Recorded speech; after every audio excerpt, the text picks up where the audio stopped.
Okay, so for our last group, we have the team of Alyssa, Gabi, and Charles. And this team wanted to explore React Native, and they were also really, really inspired by all the cool things that you can do with maps.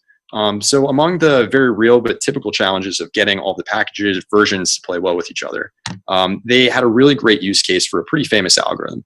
So before I explain too much about it, here they are with Phantom Racer.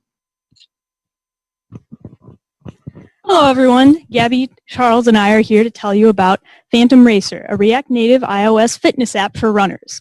The three of us being running enthusiasts, at least to varying degrees, we've developed this app because, well, for a few different reasons. For example, when I was... Sorry, is it on? Okay. Okay, sorry.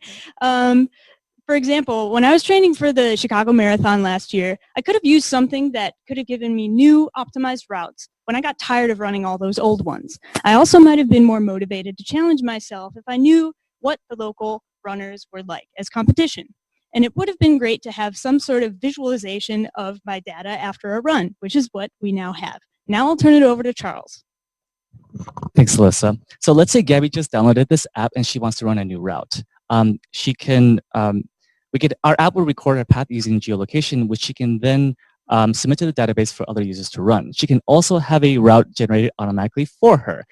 This route would have minimal street crossings to improve the running experience.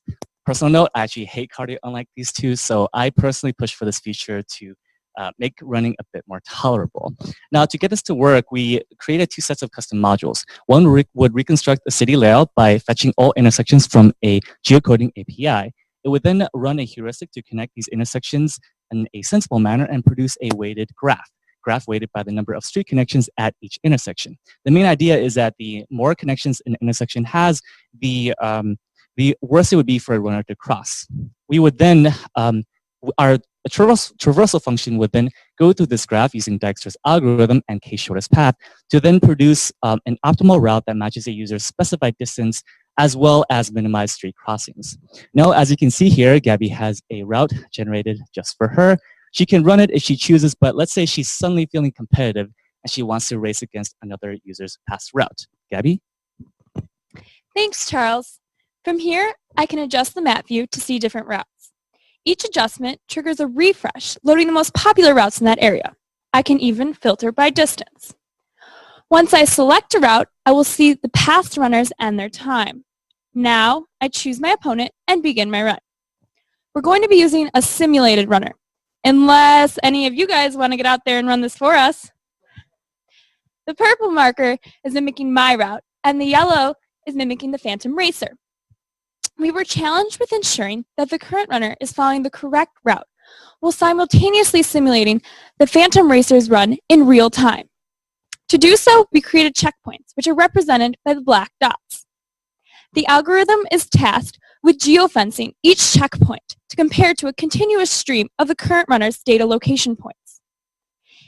Each geolocation change triggers a new set of calculations to maintain a precise representation of the Phantom Racer.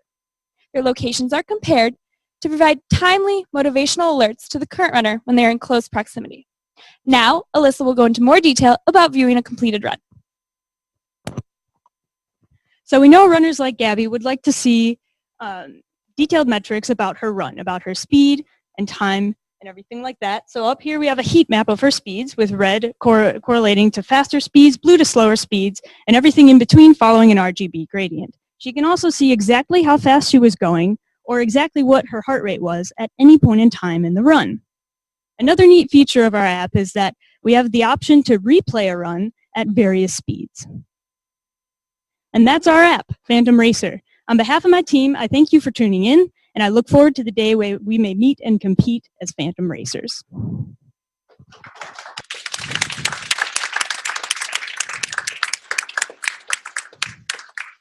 It's very cool. Nicely I like how it done. looked. Yeah, very nicely done. There's some very impressive pathfinding and graph algorithms in there.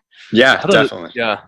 That was a very clever insight, the heuristic of the more number of Yeah, that's intersections, definitely right? true. Yeah, and when you think about it, it makes total sense, right? I never would have considered that. No. It's another thing. Like programmers are lazy. Just they write code that writes code for them. And this writes codes that runs for you too. So one final last meta part of laziness. All right. Well, thank you so much, Full Stack Chicago. Thanks, Ben. Absolutely. Great projects. We'll probably see you online later in Aerostorm. Yep.